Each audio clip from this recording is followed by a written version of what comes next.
Good day everyone. Hello to all of my subscribers around the globe. For today's video, I'm going to discuss the importance of planting durian, okay? Why I consider it the money maker plant, okay?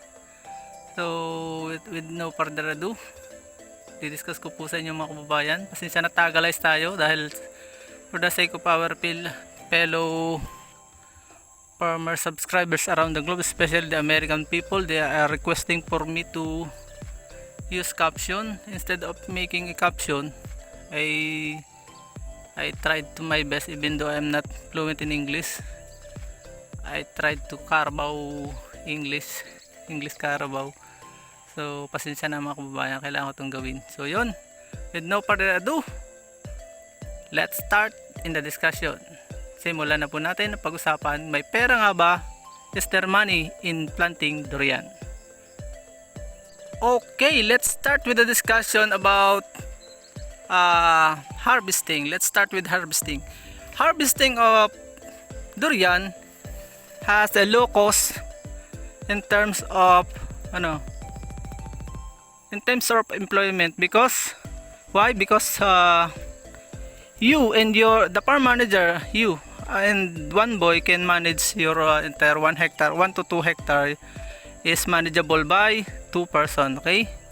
So mababa po ang maintenance nito mga kababayan. Why? You cannot fruit pick it because the fruit is are dropping when it reaches the maturity age.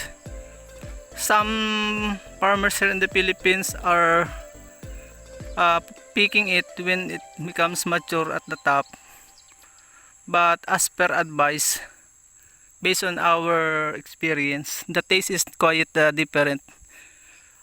If you allow the fruit to fall down in the ground, the taste is much sweeter than the one that you pick at the top. Mas matamis po mga kababayan yung pinipit, yung nalalaglag sa lupa, comparable dun sa mga pinipita sa taas. Okay, so don't be tempted to, I am not advising to pick it at the top.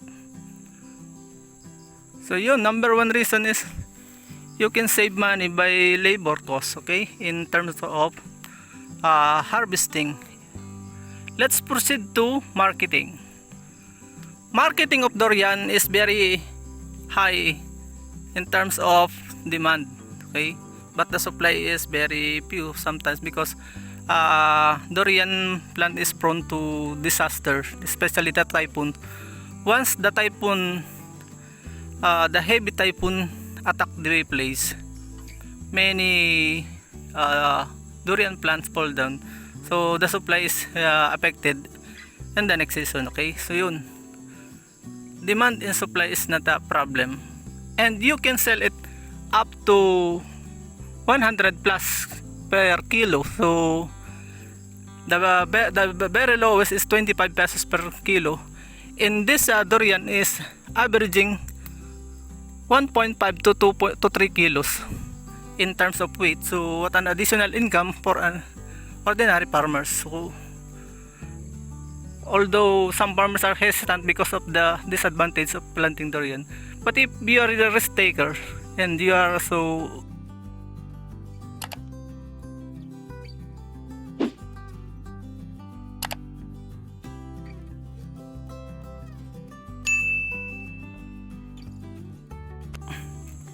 masipag, ay talagang magtatanim ka ng durian dahil nga yun, napaka-high ang demand niya sa market.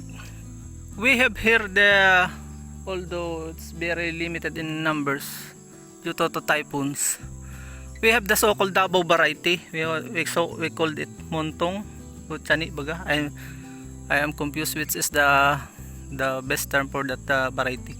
Averaging to 4 to 5 kilos, sometimes 6 kilos in one piece, okay? So and the price of that hybrid high value crop is different from this native variety.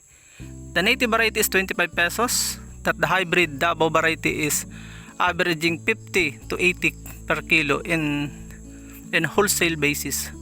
So what an additional income if you are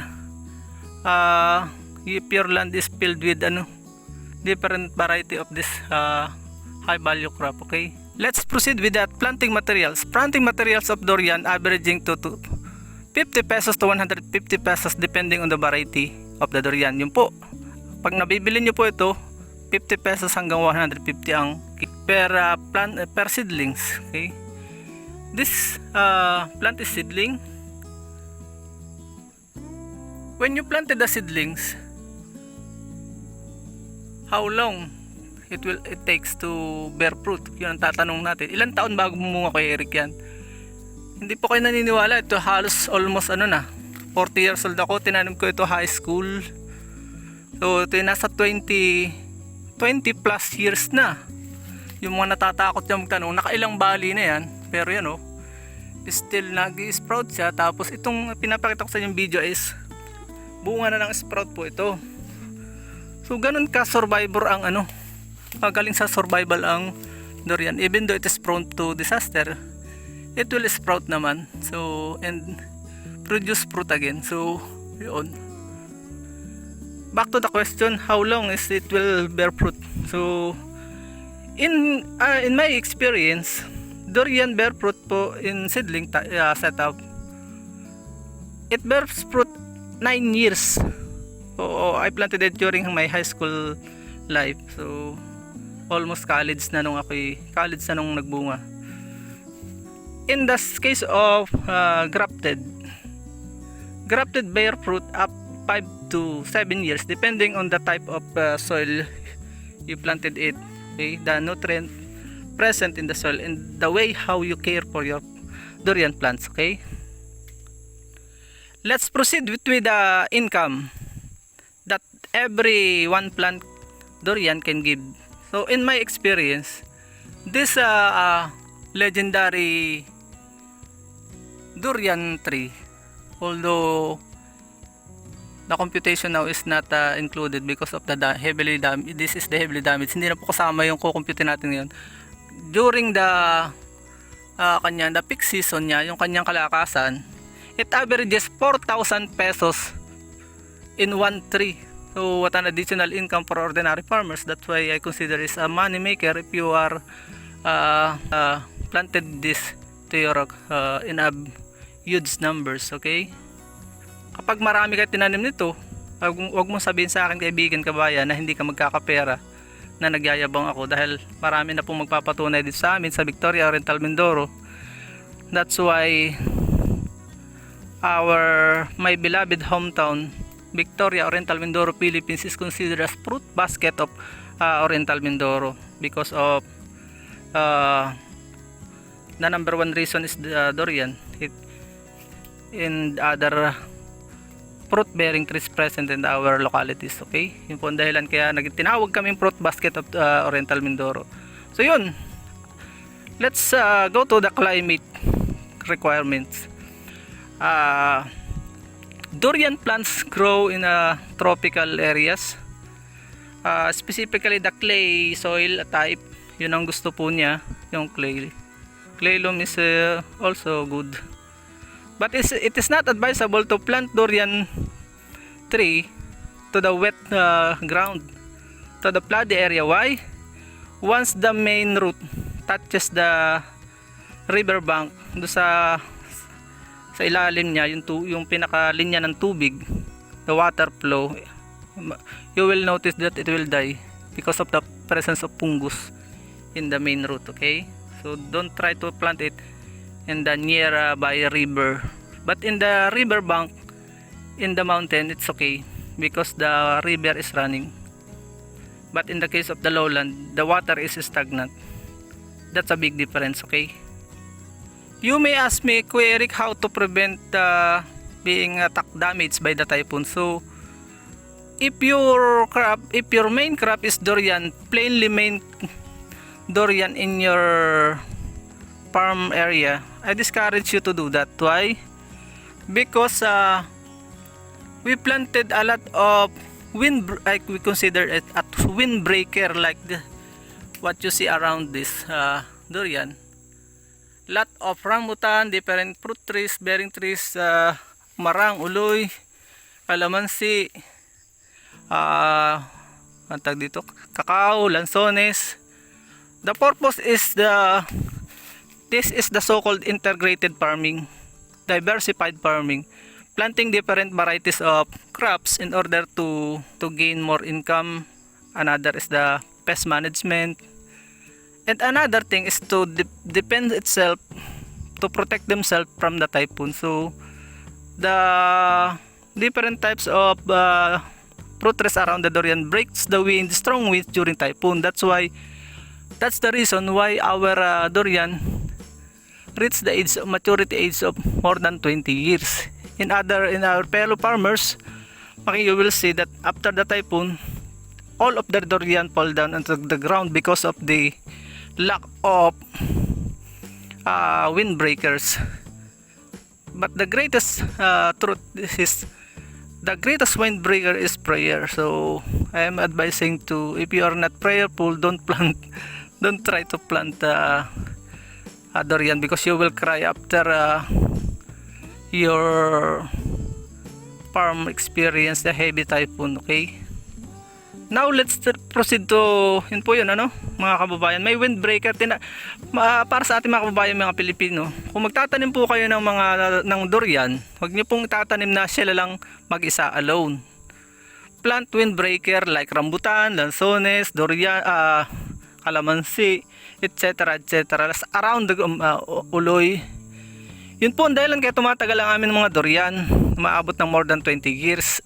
Binabasag po niya ng mga windbreaker, ng mga tanim na nakapalibot sa durian, ang mga bagyo, malalakas na bagyo. That's why nakakasurvive po ang aming mga durian. Yun po ang dahilan. At yun nga, sabi ko kanina sa English, ay kung hindi ka prayerful, huwag ka na magtanim, kasi nga encounter namin talaga nung mga una-una naming pagbagsak ang durian, halos umiiyak po kami. Pero we have God na nagko-comfort sa amin, at pray uli na sa sunod Panginoon ay proteksyonan nyo po itong aming halaman. So the solution is to plant every year. So yun yung wisdom na binigay ng Diyos sa amin, para hindi kami iyak na ng iyak, just in case, kasi hindi naman laging libre kami sa bagyo. So the solution for heavy typhoon or climate change is to plant every year, so that in every cycle you have the extra plant for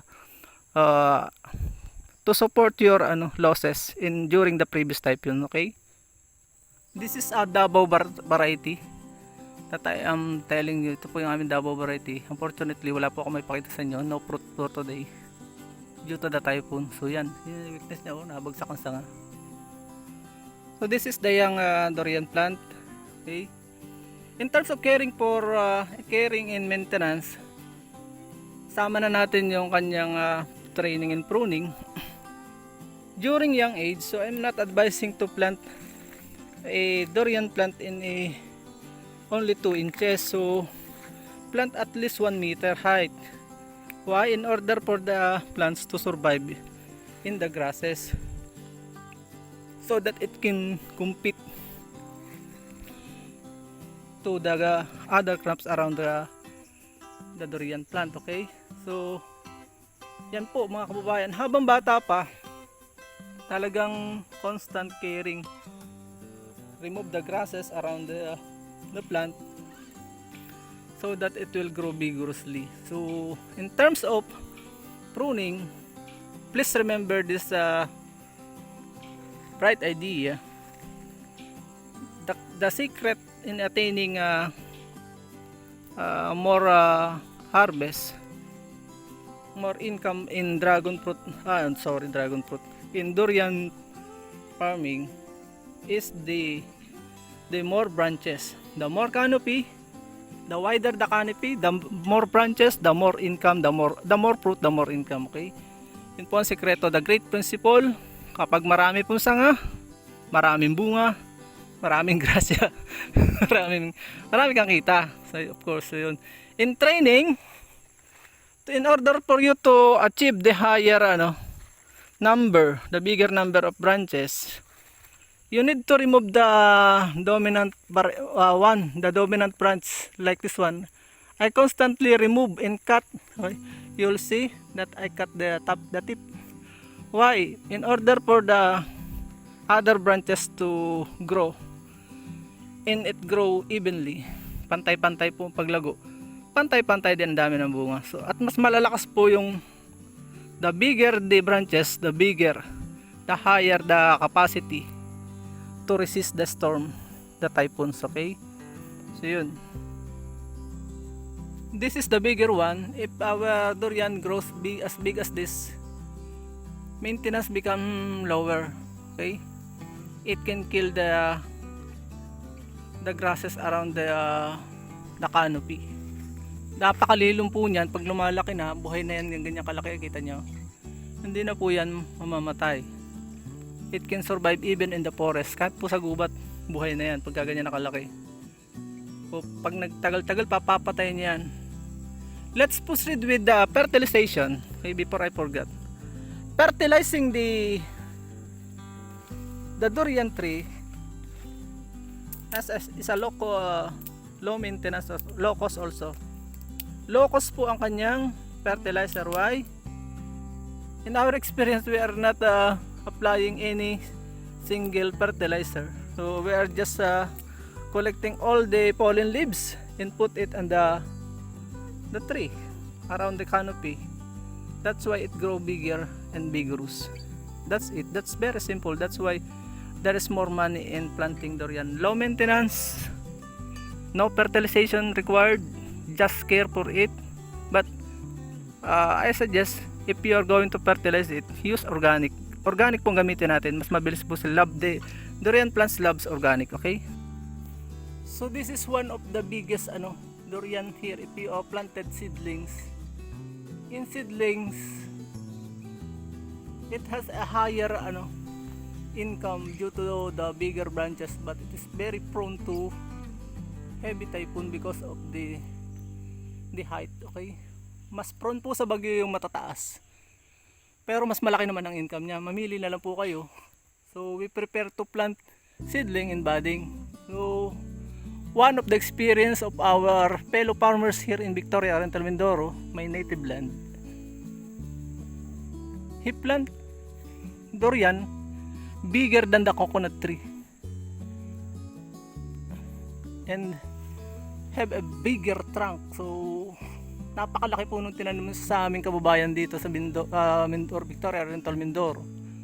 In base of the report, the story, every day the number of fruit that fall onto the ground is averaging 70 pieces. Oh, sorry, 70 pieces. So what an additional income. And nung matotal po nila, it total to 70,000. Wow, imagine that. Imagine 70,000 one plant only. So the wholesaler got an income, buy it for only 4,500. So a great income for the trader. So if you are the farmer, so even though durian is prone to typhoon, I think you will change your mind after watching this video. Sana magbago ang inyong kaisipan patungkol sa durian. Kung naiinip po kayo, meron din po akong video, dragon fruit. ID 8 months lang po, nabunga na. Yun. But this vlog, I just want to prove that durian can be considered as money maker, okay? This is Davao variety. Ito po yung Davao variety na bumagsak dahil sa lakas ng hangin ng isang araw due to the strong wind. So in Davao, and sometimes we practice it, we put a tie and place it around the branches of the durian plant in order to prevent the pump from falling. Okay, support. Tinatalian po yan, yung modern technique. So yun. Harvesting durian, there is a specific dropping time for you to inspect. Usually durian fall down starting 3 o'clock in the morning and end up 6 o'clock in the morning. So beware of coming in during that period because it might fall at your head and may injure you. Bumabagsak po siya usually mga kababayan alas 3 ng umaga hanggang alas 6 ng umaga. So it's better to go there at 6:30. Okay? That's the perfect time that you are going to inspect the dropping of the to collect your durian. Okay? In the afternoon, you need to inspect it again at 4 p.m. 4 to 4:30 p.m. Do not enter into your durian plantation during 5 p.m. because it may start to drop on that period. Dropping time is not permanent.